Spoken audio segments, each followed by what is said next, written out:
Bismillahirrahmanirrahim. Assalamualaikum warahmatullahi wabarakatuh.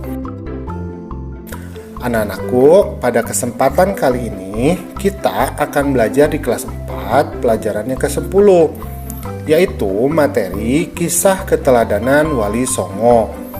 Adapun submateri yang akan kita bahas adalah tentang kisah teladan Wali Songo.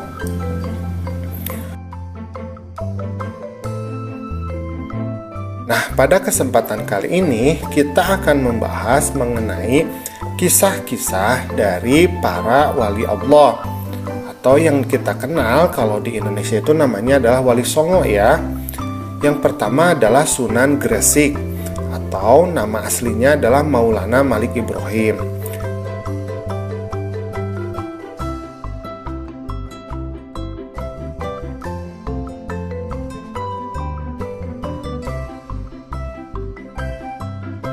Nah, Maulana Malik Ibrahim ini disebut juga sebagai Sunan Gresik atau Sunan Tandes.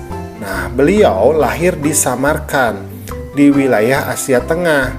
Kemudian wafat di desa Gapura, daerah Gresik di Jawa Timur. Kisah keteladanan beliau adalah semangatnya untuk mendakwahkan Islam. Sunan Gresik ini banyak membela rakyat Jawa yang tertindas oleh kerajaan Majapahit. Ia juga mengajarkan cara-cara baru dalam bercocok tanam di Nusantara. Yang kedua adalah Sunan Ampel, atau nama aslinya adalah Raden Rahmat.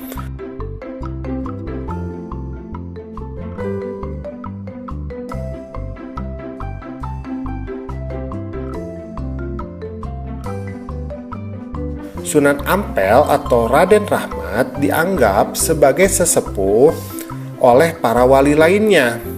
Makam Sunan Ampel ini terletak di dekat Masjid Ampel, yaitu di Surabaya. Kisah keteladanan yang menarik adalah ketika Sunan Ampel ini berdakwah kepada Prabu Brawijaya. Meskipun akhirnya tidak memeluk agama Islam, Prabu Brawijaya ini sangat terkesan dengan ajaran agama Islam sebagai ajaran budi pekerti yang mulia. Sunan Ampel mengajarkan falsafah Mohlimo atau 5M. Yang dimaksud dengan Mohlimo adalah tidak mau melakukan 5 perbuatan tercela, yaitu bermain judi, bermabuk-mabukan, mencuri, menghisap candu atau ganja, kemudian berzina. Nah, yang ketiga adalah Sunan Bonang, atau nama aslinya adalah Mahdum Ibrahim.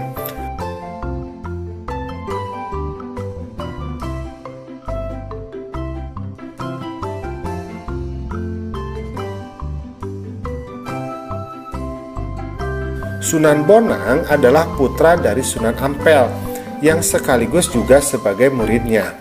Ia wafat pada tahun 1525. Kisah keteladanannya adalah cara berdakwahnya yang sangat bijaksana. Sunan Bonang ini sering menggunakan kesenian rakyat untuk menarik simpati masyarakat. Ia memasukkan alat musik bonang pada seperangkat alat musik gamelan. Oleh karena itu, ia dikenal dengan sebutan Sunan Bonang. Nah, Sunan Bonang juga mengubah suluk wijil dan tembang tombo ati. Kemudian yang keempat adalah Sunan Derajat.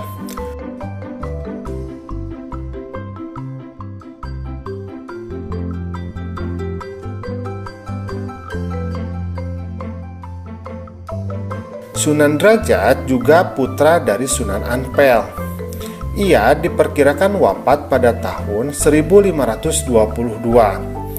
Pesantren Sunan Derajat ini dijalankan di Desa Derajat, yaitu di Kecamatan Paciran, Lamongan, Jawa Timur.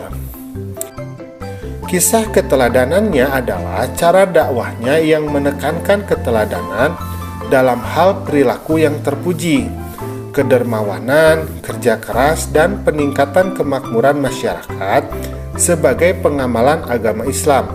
Sunan Derajat juga berdakwah melalui kesenian. Tembang Macapat Pangkur disebut sebagai ciptaannya. Kemudian yang kelima adalah Sunan Kudus.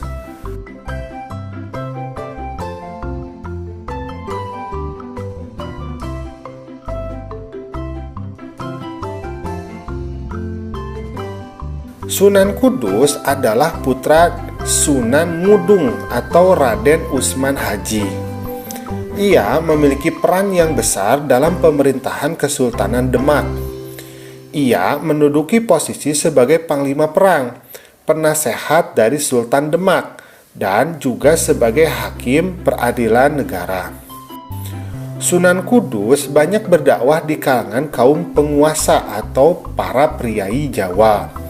Di antara yang pernah menjadi muridnya adalah Sunan Prawata, yaitu penguasa Demak, dan Arya Penangsang, Adipati Jipang Panolan.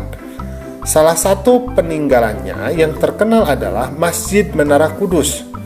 Sunan Kudus ini wafat pada tahun 1550. Kemudian yang keenam adalah Sunan Giri.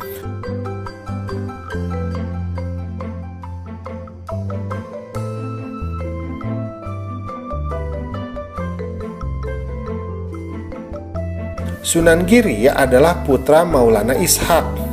Ia termasuk murid Sunan Ampel dan seperguruan dengan Sunan Bonang.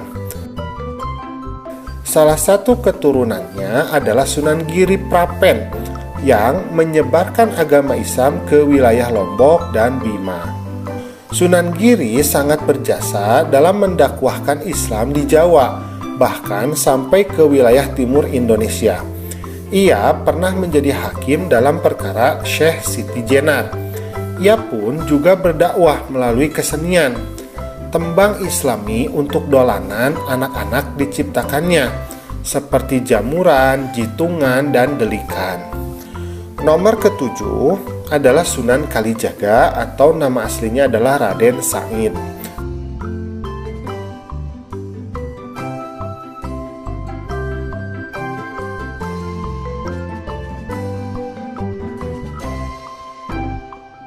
Sunan Kalijaga adalah putra Adipati Tuban yang bernama Tumenggung Wilatikta atau Raden Sahur atau Sayyid Ahmad bin Mansur yang biasa disebut juga Syekh Subakir.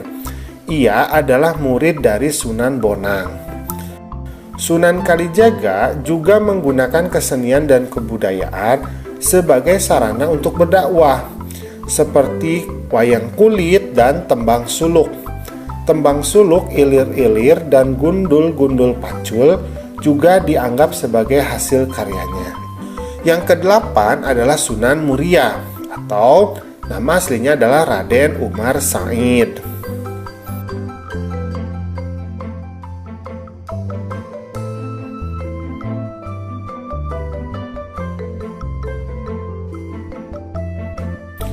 Sunan Muria atau Raden Umar Said adalah putra Sunan Kalijaga. Ia adalah adik ipar dari Sunan Kudus. Tempat tinggalnya di Gunung Muria yang letaknya di sebelah utara kota Kudus di daerah Jawa Tengah. Seperti ayahnya, Sunan Kalijaga, ia berdakwah dengan cara lembut. Kesenian gamelan dan wayang tetap digunakannya sebagai alat berdakwah. Sunan Muria menciptakan tembang sinom dan kinanti. Sasaran dakwahnya yaitu para pedagang, nelayan, pelaut, dan rakyat jelata. Nah, yang kesembilan adalah Sunan Gunung Jati atau yang memiliki nama asli adalah Syarif Hidayatullah.